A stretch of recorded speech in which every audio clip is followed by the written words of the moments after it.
Today, in this video, I'm gonna explain how to fix crashing, freezing and glitching on PS5. Press the PlayStation button from the controller. Then go to Downloads and Updates. Then make sure it's not downloading any updates.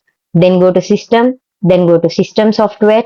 Now click on System Software, Update and Settings. Now click on Update and Update Now. Then go to Back to Settings. Then click on Users and Accounts. Then go to Other. Then click on Rest Licenses. Now click on Restore. Then go to Settings. Click on System. Then go to HDMI. Then turn on Enable HDMI device link. Now go to Power Saving. Now click on Set Time until PS5 enters rest mode. Then select During Media Playback. Then set it as Don't put it in rest mode. Then go to While playing games. Then select it as Do not put in rest mode. By following the steps, you can fix crashing, freezing and glitching on PS5. This video helped you out, please leave a like and comment down below. If this worked for you, thanks for watching.